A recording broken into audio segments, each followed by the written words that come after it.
welcome to the DR Sports Transfer Show, where we're going to be covering the latest news, rumours and everything else from the football world. Is your club going to get an Ornstein bomb? How many here we goes are we going to hear from Fabrizio Romano this January? Make sure to stay tuned every weekday for all the latest football news here on DR Sports. Yes, people, welcome back to DR Sports, here to the DR Sports Transfer Show on a Friday, and the latest breaking news is that Manchester City have confirmed the signing of Antoine Semenyo from Bournemouth. So, it's been confirmed, a 5.5-year contract, a fee of 62.5 million, plus a further 1.5 million in bonuses, which is a record sale for Bournemouth, plus they get another 10% of any profit of a future sale. Semenyo is said to be available immediately for Manchester City to face Exeter City in the FA Cup on Saturday, so that's tomorrow, and is also eligible to play in next Tuesday's Carabao Cup semi-final first leg against Newcastle at St James's Park. Now, Sememyo, on speaking why he joined Man City, has said that he joined Man City because they have been the dominant Premier League side in the last decade. So we know that Chelsea were interested, Arsenal held interest last summer, Man United were pushing as well, but he chose Man City because of their dominance in the last decade, and as well, he says, because they have the highest set of standards for a club and are full of world-class players, world-class facilities, and one of the best managers all time in Pep Guardiola. He is due to wear the number 42 shirt at Man City, obviously the same number as Yaya Toure, and he chose it because it was a nod to Bristol City, where his first number was number 42. So that's the second big Premier League transfer to go through this January, obviously after Brennan Johnson joined Crystal Palace for a club record £32.5 million fee.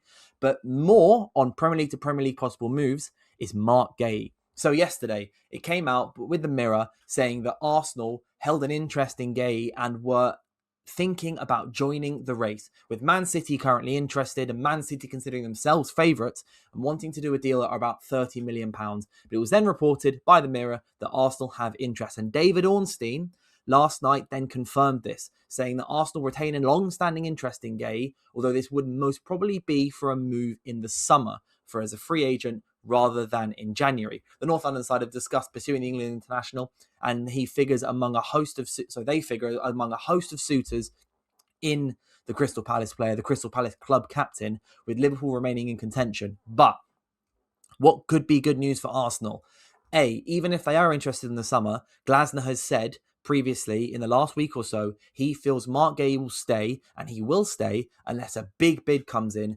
And Mark Guehi says that he wants to leave. So at the moment, Guehi said nothing. So Glasner feels Guehi will stay, which then moves his transfer to the summer market, where Arsenal become involved. And what is even further good news for Arsenal is Real Madrid, who are known to have a strong interest in Guehi, no longer consider themselves in contention for his signature. So Mario Cortegana, who is the athletics correspondent for Real Madrid, has said that Real Madrid have effectively pulled out of the race for Guehi and do not consider themselves as a suitor for Guehi in the summer. Again, so if Arsenal feel like they can get him and hold a strong interest in him, and Manchester City can't get the deal over the line in January, then Mark Guehi to Arsenal really could be something that you've got to watch out for. So when it comes to Mark Guehi going to Arsenal, interesting question about where he plays and what does this mean for those who are already at Arsenal, because the first person that comes to my mind here is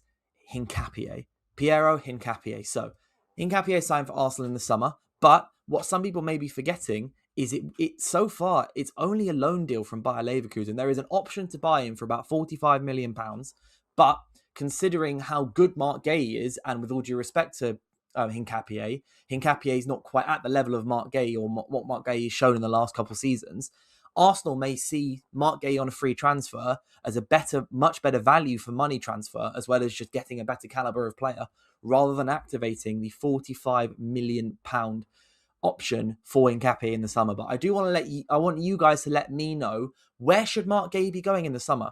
Because Arsenal, he might not be first choice if Saliba and Gabriel are obviously both going to stay. Gabriel's going to stay. Obviously, we know Gabriel's staying. And Saliba's just signed a new 5-year contract with Arsenal, ending any speculation and interest from Real Madrid.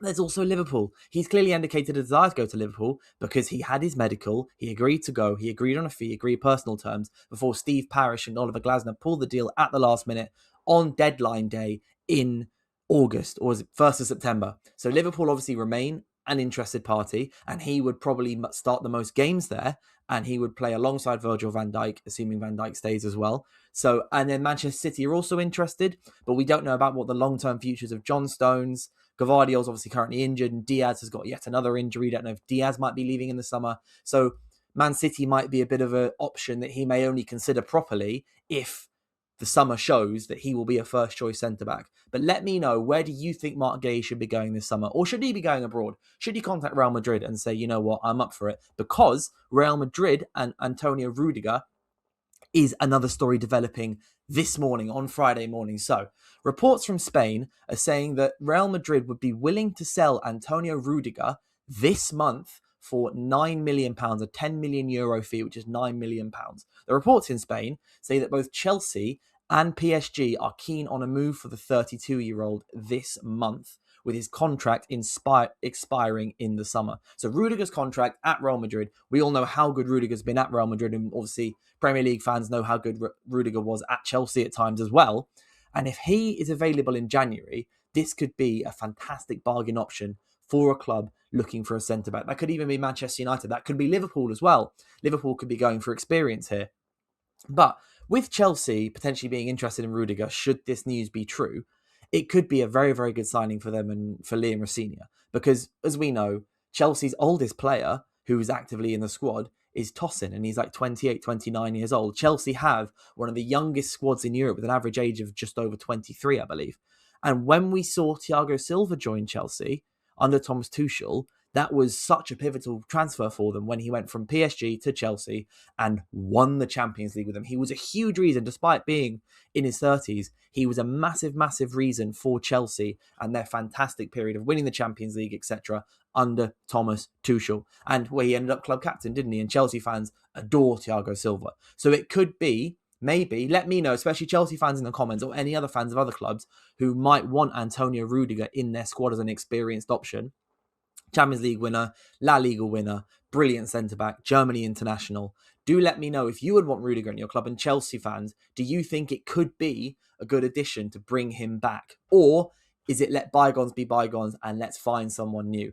But in Spain, staying in London, Tottenham, apparently, according to Fabrizio Romano, have agreed personal terms with 19-year-old Brazil and Santos left-back Souza before a potential move to the Premier League. Now, we all know that Tottenham are in trouble at the moment, right? Thomas Frank, fans aren't happy with him. I know that Abby's not happy with him. We've all seen her crash outs on DR Sports and TalkSport about Thomas Frank of late. But Spurs are in need of some energy and some injection. And maybe signing a left-back for the future could be one, because, you know, Jed Spence's form is up and down, here nor there. But Spurs need to be going for attacking players, don't they, as well? And reportedly they are. Reportedly interested in Strand Larsen after the injury to Mohamed Kudus was seen as much worse than initially feared. So do keep an eye on Tottenham for this market. But they've reportedly agreed a deal for right-back Souza before a potential move in the Premier League. And we'll see what happens with that. And then finally, Wolves are reportedly determined to keep hold of Mateus Mané, who is lighting up the Premier League in the last few weeks. The 18-year-old central midfielder, former Manchester City Academy player, has been a shining light at Wolves this season, despite their obvious terrible form. They've got 2 draws and a win of late. They're really starting to pick up points under Rob Edwards at the moment. But Mateus Mané is a player who is being touted for a move in the summer, regardless of if Wolves go down or not, although they probably will go down, because he's seen as a Premier League level player. But Wolves have said he is not available at any price this month. But that is 100% a transfer to keep watch on for the summer. Now, that's been the latest transfer news here on DR Sports. My name is Dylan. Let me know what you think about the possible Rüdiger transfer. Where should Marc Guéhi go this summer? How big is it for Arsenal and other suitors that Real Madrid have decided that they are not part of this race? And as well with Tottenham getting a new forward, how is Antoine Semenyo going to do at Man City as well? Is he going to start immediately? Does he have to get his way into the team? Is he going to be is he going to suffer from Pep's roulette? But apart from that, thank you so much. And DR Sports transfers will be back on Monday morning.